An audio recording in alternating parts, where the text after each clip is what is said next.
है पोलैंड के प्रधानमंत्री जिन्होंने मुसलमानों पर तंज कसा। उन्होंने एक वीडियो जारी किया। इस वीडियो में जलता हुआ फ्रांस दिख रहा और वहीं वीडियो के बीच में शांति और सुकून वाला पोलैंड है। यूरोप में पोलैंड उन देशों में से एक है जिसमें एक भी अवैध मुस्लिम शरणार्थी नहीं है। इससे पहले स्वीडन और फ्रांस से लेकर इटली तक मुसलमानों के लेकर माहौल निगेटिव बना है। लेकिन भारत में देखें तो भारत के मुसलमान मौज में जीवन जी रहे हैं।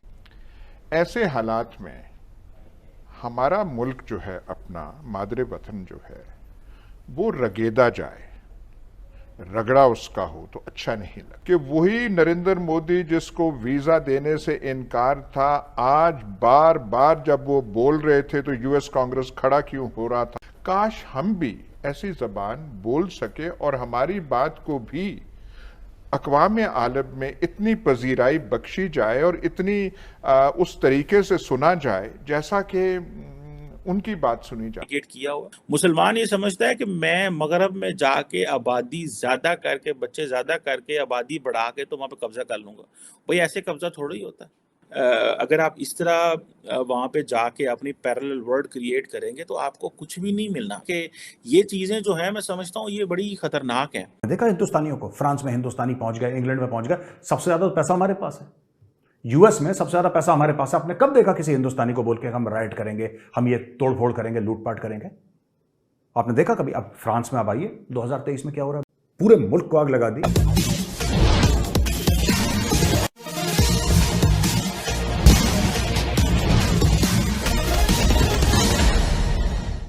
है पोलैंड के प्रधानमंत्री जिन्होंने मुसलमानों पर तंज कसा। उन्होंने एक वीडियो जारी किया। इस वीडियो में जलता हुआ फ्रांस दिख रहा और वहीं वीडियो के बीच में शांति और सुकून वाला पोलैंड है।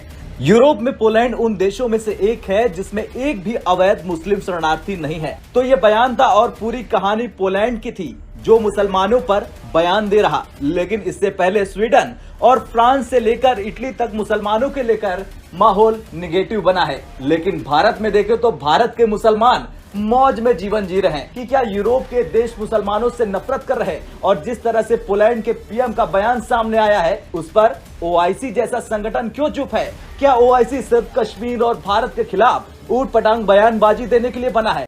आप जब भी फसाद देखेंगे ना, बाहर हुआ, जब भी फसाद देखेंगे आप, बाहर हुआ, आपको इसमें पाकिस्तानी, मोरक्कन, कुछ कंट्रीज के आपको लोग इन्वॉल्व दिखेंगे। ठीक है, मोरक्को के दिख गए, या आपको यमन के दिख गए, आपको सोमालिया के दिख गए, आपको इन कंट्रीज के दिखेंगे।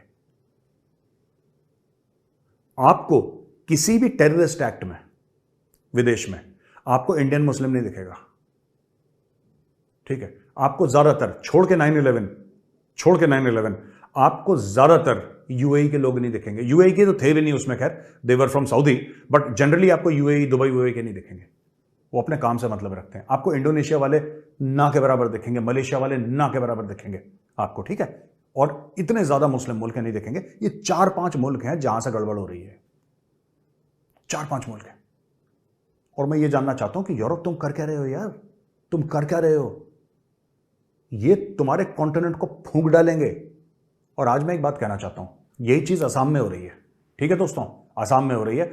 असम में जो पुराने असमीज हिंदू और मुसलमान हैं वो चुपचाप रह रहे हैं प्यार मोहब्बत से,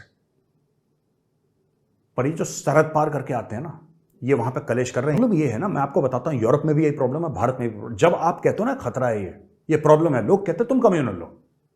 भाई मैं कम्युनल नहीं हूं। मैं कह रहा हूं कि जिसको भी आना है हमारे देश में एक फॉर्मल प्रोसेस है, आप प्रोसेस के तहत आइए हमारे देश में। अगर आपको कोई भी दिक्कत है, अगर आप चाहते हैं भारत की नागरिकता, एक तरीका है। आप ये नहीं कि आप बिल्कुल वहां पे, भाई फिर बॉर्डर का क्या मतलब है? फिर पासपोर्ट का क्या मतलब है? फिर तो घुस जाओ जिसको जहां पे घुसना है, घुस जाओ जहां पे घुसना है। एंजेला मार्केल जो जर्मनी की चांसलर थी, वो बड़ा दरिया दिली दिखाई यार मैडम ने। आ जाओ जी, मेरा दिल धड़क रहा है जी, आ जाओ आ जाओ आ जाओ आ जाओ आ जाओ, कम सब लोग आ जाओ बेटा, सब लोग आ जाओ। जर्मनी फूंक दिया उन्होंने, जर्मनी को, बेल्जियम को फूंक दिया, स्पेन को फूंक दिया, यूके को फूंक दिया, फ्रांस को फूंक रहे। पूरे यूरोप में आग लग रही है और यूरोप में आग लगेगी। और इससे हुआ क्या है, राइट विंग जो पार्टीज है ना, राइट विंग पार्टीज यूरोप में, वो फिर से जन्म ले रही हैं इन रिस्पॉन्स। ये आप समझिए, मैं जो आपको बात बोल रहा हूं, राइट विंग पार्टीज का जन्म हो रहा है, फार राइट की पार्टीज। और कुछ पार्टीज ऐसी हैं जिनका जो अतीत है या जिनसे वो इंस्पिरेशन लेते हैं बहुत खतरनाक है, बहुत खतरनाक है। कुछ ऐसी भी, उसमें मैं सबकी बात नहीं कर रहा, लेकिन कुछ पार्टीज हैं, ठीक है, कुछ पार्टीज हैं जिनकी रूट्स, यूरोपियन की बात कर रहा हूं, European political parties far right की, जिनकी रूट्स फाशिस्ट हैं, जो कि मुसोलिनी को कहती हैं कि ये हमारा आइडियल है, जो कहती हैं अडोल्फ हिटलर को। How dangerous is that? Europe is going through that phase again slowly and slowly. मुसलमानों को इसमें बड़ा केयरफुली बिहेव करना है कि अगर आप वहाँ पे गए हैं तो आप उनके कल्चर को एम्ब्रेस करें, उनकी वैल्यूज को एम्ब्रेस करने की कोशिश करें, और अगर आप नहीं कर सकते तो एटलीस्ट उनके लिए मसाइल पैदा ना करें। ये ना हो कि लोग आपको जो है वो, आप वहाँ पे गए अच्छे रोजगार के लिए, आप वहाँ पे गए अपनी किस्मत बदलने। अब ये जो अनकंट्रोल्ड किस्म की माइग्रेशन है, बेसिकली इसने वहाँ पे कल्चर को बड़ा डैमेज किया हुआ चीजें हैं। They are very dangerous. और जैसे मैंने आपको पहले बताया, ये बेसिकली ये जो इशू है, that is an issue of societal security. ये जो कल्चरल डाइवर्सिटी है, ये अब आप इमेजिन करें ना कि जितनी बड़े लेवल पे मैस माइग्रेशन है, अनपढ़ जाहिल लोग ट्रांसफर हो रहे हैं।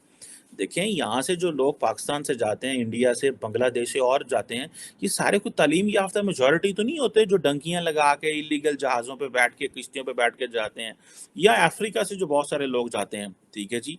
और अब आप इमेजिन करें कि जितना भी फॉरेन इन्फ्लक्स है, बेसिकली ये जो किसी भी सोसाइटी की जो एबिलिटी है उसको परफॉर्म करने से रोकता है। और ये आप देखें ना कि फ्रांस और जो यूरोप है, ये सारे के बड़ा मुल्क है फ्रांस यूरोप का, ये जितने भी एडवांस इंडस्ट्रियल कल्चर्स हैं यूरोप और नॉर्थ अमेरिका के, वहाँ पे लो बर्थ रेट होती थी, ठीक है। अभी वो उन्होंने और मजीद लो बर्थ, और उन्होंने और लोग उनको चाहिए, लेकिन वो इस तरह नहीं चाहते कि लोग कश्तियों में बैठ के आएँ और आके अनपढ़ लोग उन मुल्कों का सहारा ले लें। वो चाहते हैं ब्रेन ड्रेन उन्होंने किया हुआ है। वो भारत से, कहीं से, पाकिस्तान से, कहीं से, बांग्लादेश से और ममालिक से वो उन लोगों को ले रहे हैं और कह रहे हैं कि आए आके हमारे मुल्क को चलाएं, और आके ऊपर जैसे मिडिल ईस्ट में कि ऊपर अरबी बैठे हुए हैं, नीचे उन्होंने सारा कुछ डेलीगेट किया हुआ। मुसलमान ये समझता है कि मैं मगरब में जाके आबादी ज्यादा करके, बच्चे ज्यादा करके, आबादी बढ़ा के तो वहां पे कब्जा कर लूंगा।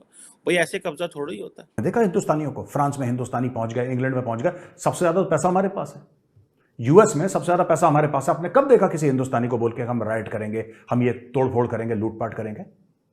आपने देखा कभी? अब फ्रांस में आप आइए, 2023 में क्या हो रहा है भैया?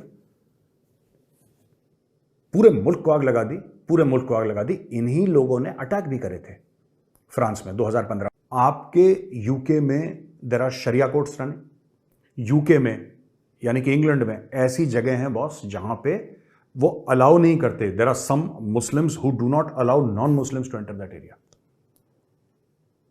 ऐसा क्यों है मैं जानना चाहता हूं। वो यूरोप है, उसको रहने दो। नहीं, ठीक है जी। ऐसे थोड़े कब्जा होता है कि आप जाएंगे, आपको उस सिस्टम के अंदर एम्ब्रेस होना है, उन सिस्टम को अडॉप्ट करना है, उन वैल्यूज को, उन कल्चर को, उन चीज़ों को। आप एक पैरेलल सोसाइटल स्ट्रक्चर खड़ा कर रहे हैं वहाँ पे, तो आप कहते हैं कि वहाँ से रेजिस्टेंस ना आए। सो ये जो मुसलमानों के अंदर है ना, हम ज़्यादा आबादी पैदा करेंगे और यूरोप के ऊपर अपना हमारा हम हावी हो जाएंगे और अमेरिका के ऊपर हम हावी हो जाएंगे, ये बड़ी बेवकूफ़ाना किस्म की रवश है। और ये जिसे कहते हैं ना, ये क्लैश ऑफ सिविलाइजेशनल जो आइडेंटिटी है, ये वेस्ट के दरमियान और ईस्टर्न सोसाइटीज़ के दरमियान, ये बड़ा इंपॉर्टेंट है। ये इसको कई लोग उसको सिविलाइजेशनल कोल्ड वॉर भी कहते हैं कि ये इस तरह की जो चीज़ है। और अब होता ये है कि वेस्ट जो ममालिक जितने हैं, उनको चीप लेबर भी चाहिए होती है, क्योंकि वहाँ पे चीप लेबर नहीं है। होता ही है कि इनको चीप लेबर की भी ज़रूरत है। सो हमें ये जो मुस्लिम कम्युनिटी है, इनको बड़ा केयरफुली और रिस्पॉन्सिबली बिहेव करना है। वहाँ पे डेमोक्रेटिक सोसाइटीज़ हैं, वहाँ पे इस्लाम नहीं है, वहाँ पे डेमोक्रेसी है, वहाँ पे उनके अपने कल्चर हैं। अगर आप वहाँ पे जाते हैं तो उनको एम्ब्रेस करें, उस सिस्टम को एम्ब्रेस करें, उनके साथ मिलें, उनकी चीज़ों को समझें। ऋषि सोनक देखें, अगर इंडिया गए तो वो पाकिस्तान से थे, अफ्रीका, और फिर वो अमेरिका इंग्लैंड पहुंच गए। अनफॉर्चुनेटली हम तो उनको एम्ब्रेस नहीं करते, क्योंकि हम समझते हैं वो हिंदू होने की वजह से एम्ब्रेस नहीं करते। कितनी बदकिस्मती है पाकिस्तान की कि इंडिया जो है वो वहाँ तो थे भी नहीं, लेकिन इंडियंस उनको एम्ब्रेस करते हैं। ये जो मुस्लिम कम्युनिटीज़ हैं, उनको अपने दिल दिमाग खोलने चाहिए, उनको दूसरे कल्चर्स को, वैल्यूज़ को समझना चाहिए। वो वहाँ पे जाके उन ममालिक को समझें, देखें वो क्या कर रहे हैं, किस तरह रह रहे हैं। अगर आप इस तरह वहाँ पे जाके अपनी पैरेलल वर्ल्ड क्रिएट करेंगे तो आपको कुछ भी नहीं मिलना। कि ये चीज़ें जो हैं, मैं समझता हूँ ये बड़ी ख़तरनाक हैं। आप अगर हमसे जुड़ा रहना चाहते हैं तो कृपया मेरे चैनल को सब्सक्राइब करें तथा बेल आइकन भी दबा दें ताकि नई वीडियो की जानकारी तुरंत आप तक पहुंच जाए। धन्यवाद। जय हिंद।